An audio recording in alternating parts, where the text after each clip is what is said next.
replay the last conversation, her tone, her eyes, the way she didn't flinch when you finally said nothing. You think the pain means the love was real. You think the silence means she's listening. You think if you just wait long enough, she'll come back and see you standing there, unchanged, loyal, ready. But here's the truth you've been avoiding. She didn't walk away in the breakup. She left the moment she stopped needing you, and you're still trying to matter to someone who already made peace with your absence. This video is for the man who's been sitting in silence, thinking his absence might echo loud enough to bring her back. For the man who equates pain with depth and suffering with love. You've been carrying weight that was never yours to hold, trying to prove your worth to someone who already stopped looking. But this isn't about getting her back. This is about getting you back. The man who doesn't need to be chosen to feel valuable. The man who knows that peace isn't something you earn, it's something you choose. Comment, I don't chase what walked away. Number 1, she let go before you did. She stopped needing you while you were still trying to be needed. There's a particular kind of silence that lives in the space between two people when one of them has already left. Not physically, not yet, but emotionally, completely. And the hardest part? You didn't even notice it until she was gone. You thought things were just going through a rough patch, that with enough effort, enough patience, enough of you, she'd come back to the woman you remember. The woman who looked at you like you mattered. But here's the truth you couldn't bring yourself to see. She stopped looking at you long before she walked out the door. You were planning your next steps, your shared future. She was quietly detaching, piece by piece, thought by thought. While you were trying to fix things, she was grieving the version of herself that once believed it could work. By the time she said it was over, she had already cried the tears you're crying now, and now you're stuck in the wreckage, asking questions that no longer have relevance, wondering what you could have done differently, as if there was still a version of her around to answer. But you weren't left during the breakup. You were left in the months before, in the moments she stopped turning to you for comfort, in the way her eyes didn't soften when you entered the room, in the shift from us to me. And you ignored it, not because you were weak, but because hope is a powerful drug. There's a psychological truth here, brother. Most women leave emotionally before they leave physically. They begin to unweave the life they built with you strand by invisible strand. They no longer imagine you in their future. They stop fighting, not out of peace, but out of exhaustion. And you were still in love with the woman who existed 6 months ago, still trying to show her why you matter. But that woman had already become someone else. Someone whose silence wasn't a punishment, but a preparation. That's the illusion that haunts you now, thinking the breakup was the moment you lost her, but she was gone long before the goodbye. What you felt was real, but it wasn't mutual, and that's the grief no one prepares you for. So what now? Now you see the truth. You weren't betrayed by her walking away. You were betrayed by the story you kept telling yourself after she emotionally checked out. You were trying to keep something alive that had already been buried. And here's the Stoic shift. This pain you feel isn't about her. It's about your attachment to who she used to be. You weren't clinging to her. You were clinging to a ghost. Let that ghost go. Mourn her properly. Not the version of her who left, but the version of you who needed her to stay. Because the truth is this: she didn't break your heart. She just confirmed it was already broken. And now you get to rebuild, not to win her back, but to finally stop waiting for someone who's no longer listening. Let silence be your ceremony. Let clarity be your closure. Let go, because she already did. Number 2, your mourning potential, not reality. You're not grieving the love you had, you're grieving the story you never got to finish. There's a quiet ache that wakes you up at 2 a.m. It's not the loss of her touch, or even her voice. It's the ghost of the life you thought you were building, the vision that lived only in your head, the home, the mornings, the shared laughter, the peace that never came. You're not mourning her, you're mourning the idea of her. You keep replaying old moments like highlight reels from a season that never happened. But here's what you don't want to admit yet. You're not hurting over what you had. You're hurting over what you hoped it would become. You built a future with her in your mind, a life full of meaning, growth, and emotional safety. And when it ended, that whole imagined world collapsed with it. Not just the relationship, but the future you thought was guaranteed. It's hard to see that clearly because your heart is entangled in what could have been. She had flaws, maybe big ones. But you made excuses, didn't you? You said, we'll grow through this. You believed she'd evolve. You believed the tension was temporary. You held on, not because of what was, but because of what might be. And that's what hurts most. Not the reality, but the potential, the unfinished story, the chapters that will never be written. There's a term for this in psychology, anticipated narrative loss. It's the grief we feel for something that was never real, but felt real, and the brain doesn't distinguish between the two. It aches all the same.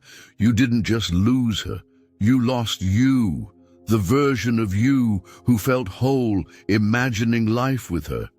And that's why it's hard to let go. Because letting go of her means letting go of the dream, of the family, the redemption arc, the love story where she finally saw your worth. But that dream was always one-sided. You were carrying it alone. And here's the Stoic truth. Regret is just fantasy refusing to die. You're not regretting the past. You're resisting the death of your illusion. She wasn't who you needed her to be. She wasn't becoming that person. She wasn't showing up for the life you imagined. You were painting over red flags with hope, and that hope was costing you your peace. It's time to stop asking what could have happened if she changed, if you'd been more patient, if life gave you both more time, because those questions, they don't heal, they haunt. They loop you into a story where healing depends on her returning, where closure depends on rewriting what was into what should have been. But healing, true healing, comes when you accept that the love story you were mourning was never actually written. It was storyboarded, outlined, imagined, but never lived.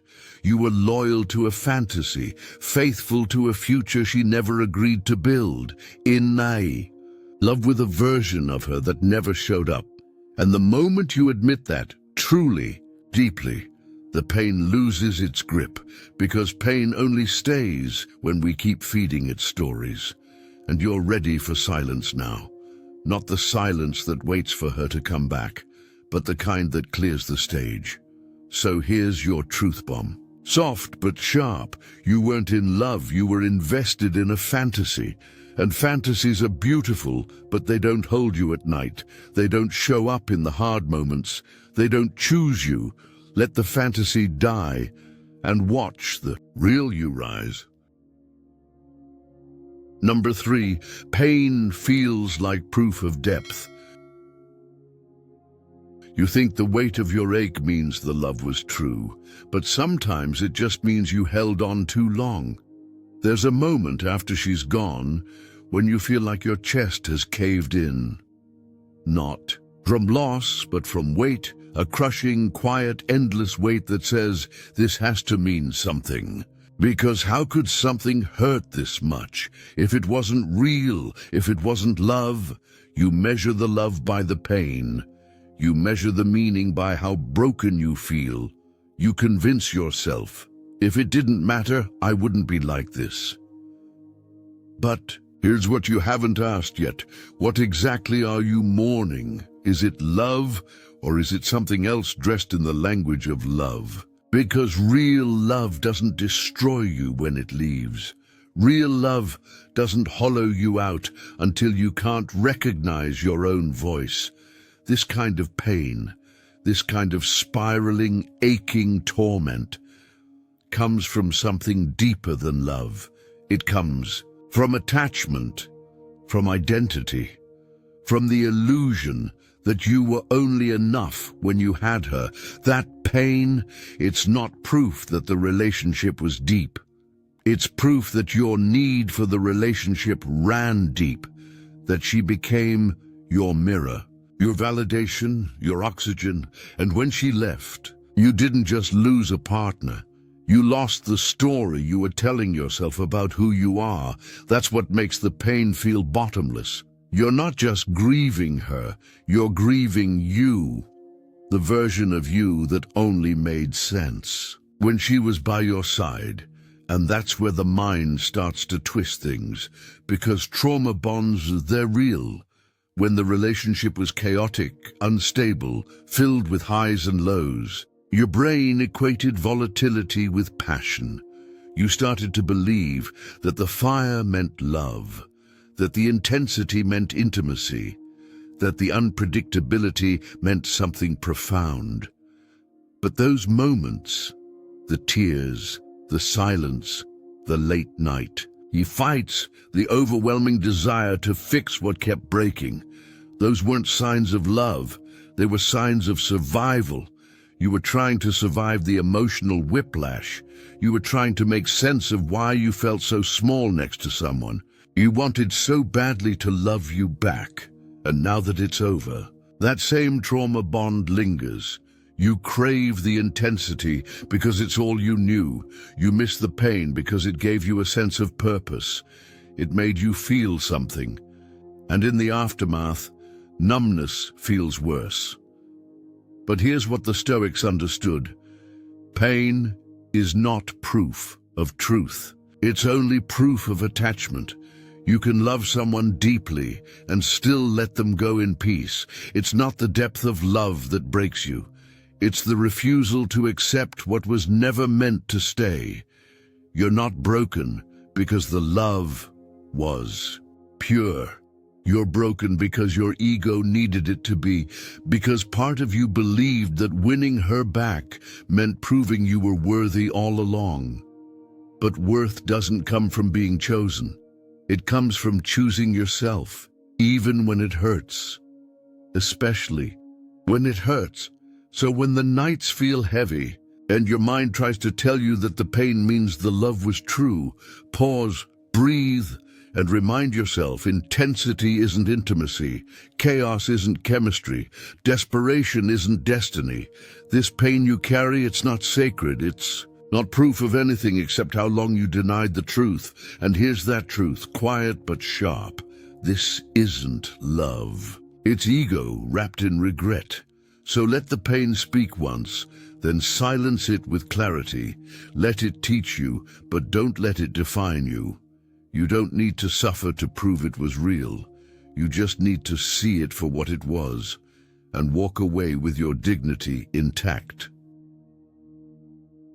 Number 4, disappearing won't make her miss you.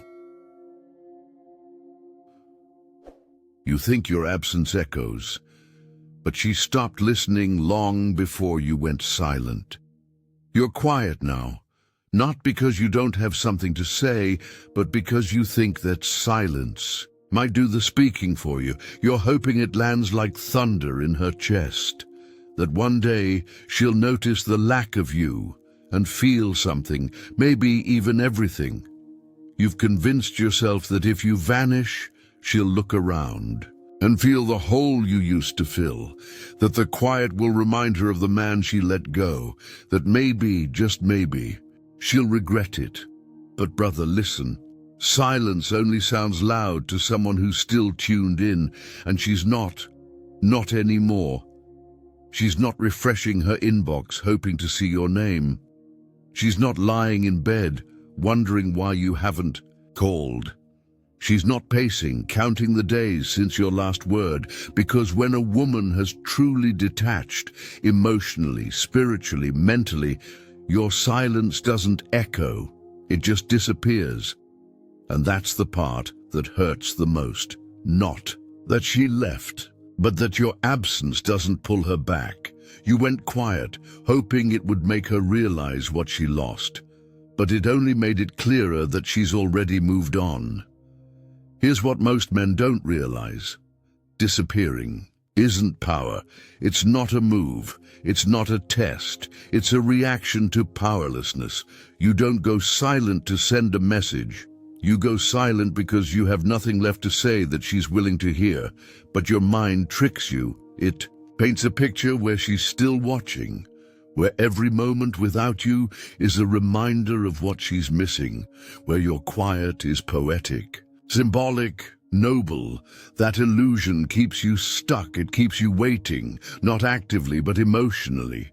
You don't text her, but you check to see if she watched your story. You don't call, but you notice when she's online.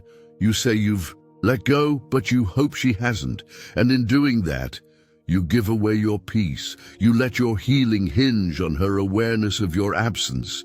You let your worth dangle in the hope that she'll notice, that she'll care, that she'll miss you.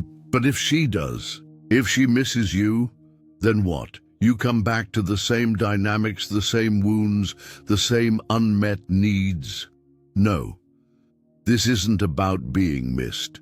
This is about reclaiming your silence, not as a signal to her, but as sanctuary for you. Because the moment you stop using silence as a strategy and start using it as a shield, as a sacred space, that's the moment you begin to heal. You're not here to manipulate her memory of you. You're here to remember who you are when no one is watching, no one clapping, no one missing you. That's what the Stoics understood. You don't control others. You don't persuade with withdrawal. You stand in the stillness and let the world move around you. And in that stillness, you remember this. You didn't need to be noticed. You needed to be free. Free from performing, free from proving, free from needing to be missed just to feel like you mattered. So, here's the final truth. She's not wondering where you went. She's already gone. Let that truth be the last word, not in anger, not in resentment, but in clarity. Don't disappear to be found. Disappear to be whole, to return to yourself, because the man who truly lets go doesn't go quiet to be heard. He goes quiet to never need to speak again. Number 5, her replacement wasn't a person, it was freedom. You're imagining a man, but the truth is she didn't choose someone else. She chose peace. You keep wondering who it is, who she laughs with now, who she wakes up next to, who hears the stories you used to hear, the ones that made her eyes light up. Your mind spins with the image of another man, taller, more confident, more secure, less complicated. You think the pain is about her presence in someone else's arms, but what you haven't realized yet is that the person she replaced you with was never another man. It was herself, freer, lighter, unattached. You were haunted by the idea that she found someone better, but often what women are really seeking after they leave isn't someone, it's relief. Relief from the weight of being misunderstood. Relief from explaining her needs again and again. Relief from being a version of herself that was always shrinking. And that's hard to swallow because you weren't cruel, you weren't toxic, not intentionally. You just didn't see what she was slowly surrendering. You didn't hear what her silence was trying to say. You thought love meant staying, working through it, pushing past the storm. But sometimes the storm was you. Not because you meant harm, but because you were still battling your own chaos, expecting her to hold space for it. And when she finally let go, you assumed it must have been for someone else. Because that's easier to understand. That makes her leaving feel like betrayal. Instead of what it really was, release. Here's what psychology reveals. When someone feels emotionally confined, when their needs go unmet, their voice unheard, they don't exit suddenly.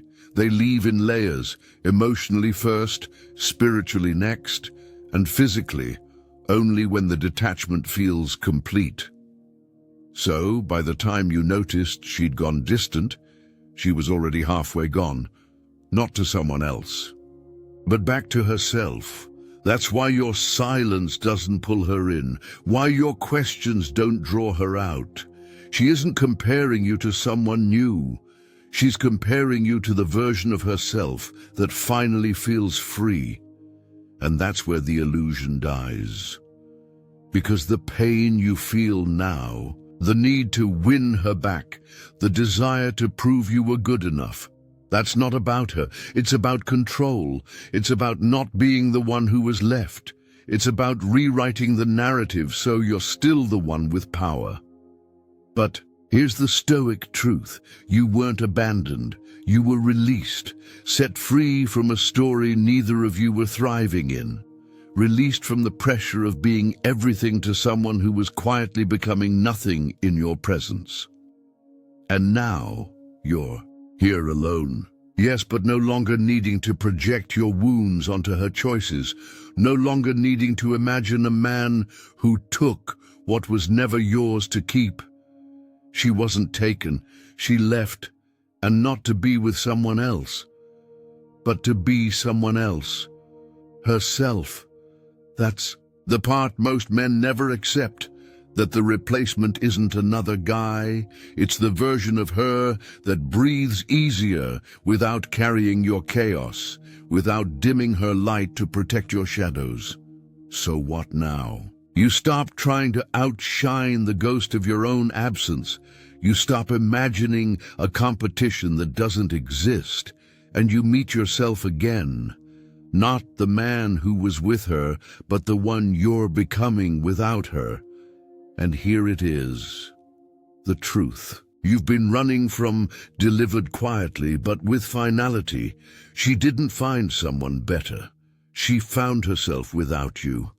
Let that truth settle, not to shame you, but to free you. Because now you get to do the same. You get to stop looking over your shoulder and start walking forward. Number 6, you're not waiting for her, you're avoiding you. You think you miss her, but you really miss the man you thought you were when she loved you. Be honest. It's not just about her, not really. It's not about the way she laughed at your jokes or the way she curled into you during the quiet moments. It's not even about the future you planned together. What you miss is who you were when she looked at you like you mattered. That man, that version of you who finally felt worthy, wanted, seen. Now that she's gone, you feel hollow. Not because she took something with her, but because she was the mirror that made you feel like you existed. And now that mirror is gone. You're terrified to look at what's left. You keep telling yourself you're stuck on her, but look closer. You're not waiting for her to come back. You're waiting for you to come back. The you who had confidence when she smiled your way. The you who believed in your own value because someone else did too. This is the trap. When you fuse your identity with someone else's love, you lose both when they walk away. It's not heartbreak. It's identity collapse. Psychologists call it identity fusion. You didn't just love her, you became the man you thought she needed, and you felt proud of that, felt safe, felt real, until one day she didn't need you anymore. And suddenly you're standing in the rubble of a self built on her. Approval.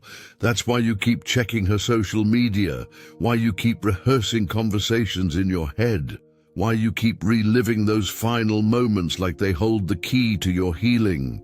You think you're holding on to love, but really, you're holding on to the last version of yourself that made sense. And here's the hardest truth. It's not her you're chasing. It's you. The you that only existed when she was there to reflect him. But who are you without her gaze? Who are you when there's no one clapping for your potential, no one validating your pain, no one confirming your worth? This is where the real healing starts. Not when she texts back. Not when you bump into her and she finally says, "I miss you." Not when she sees the man you've become. Healing begins when you stop waiting for her to notice you and start noticing yourself. The Stoics had a truth for this. Nothing external defines the internal. Your worth didn't disappear when she did. It just got buried under the illusion that someone else had the power to name it. You don't need her back. You need to come back to yourself, the man before the story, before the heartbreak, before the mirror. That man is still here. He's just been silent, waiting for you to stop performing. 2. Stop pretending that grief means love, that pain means proof, that silence means control. You're not grieving her. You're grieving who you thought you were, and that's okay.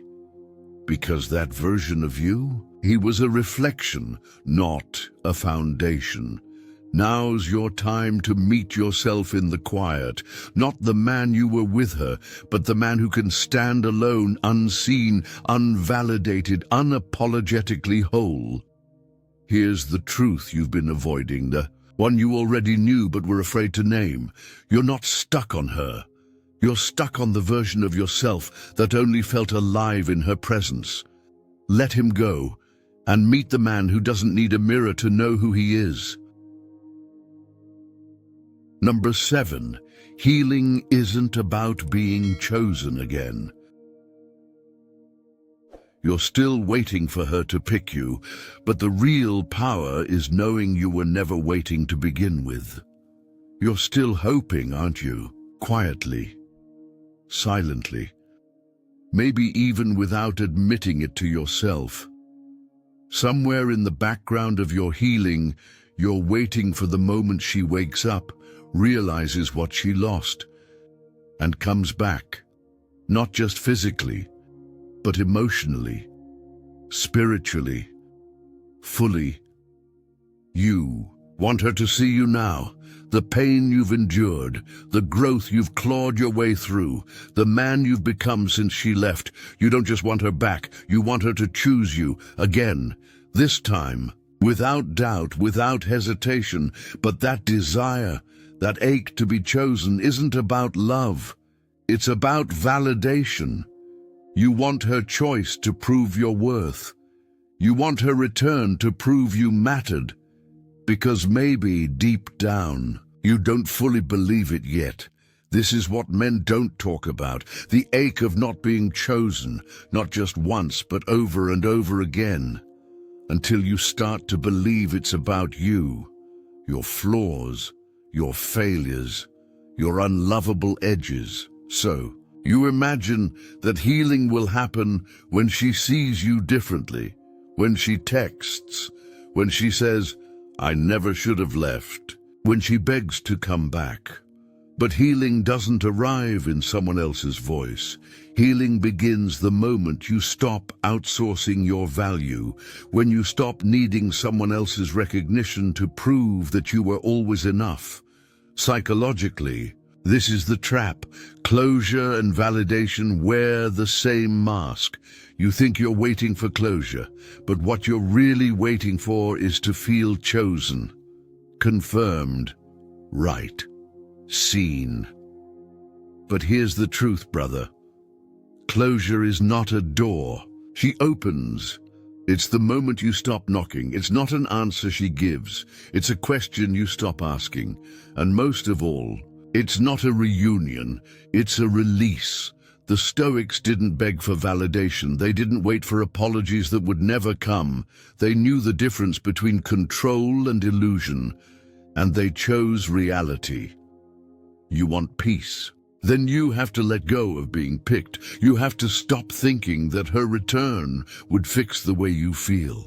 Because even if she came back, that ache inside you, it wouldn't go away, because it was never about her. It was about what her love symbolized: worth, importance, being enough. But here's the deeper truth. You were never incomplete. You just let someone else's absence convince you that you were. You are not a half waiting to be made whole. You are not a lost soul waiting to be rescued. You are not a forgotten name waiting to be spoken again. You are the fire that kept burning, even when no one was watching, even when no one came back, even when the room was empty and all you had was your breath and your silence. She was a chapter, beautiful maybe, painful probably, important, yes, but just a chapter. You are the whole damn book, so stop waiting for her to read the final page. Close it yourself, set it down, and start writing something new. Not because she's gone, but because you're here, fully, no longer waiting, no longer hoping, no longer needing to be chosen, because healing isn't about being picked. It's about realizing you never had to be. You were already whole, already worthy, already enough, and now, finally, you see it. Brother, there's a stillness now, a silence that used to feel like punishment, but now feels like peace, because you've stopped waiting, stopped hoping for a return that was never coming, stopped needing someone else's eyes to feel seen.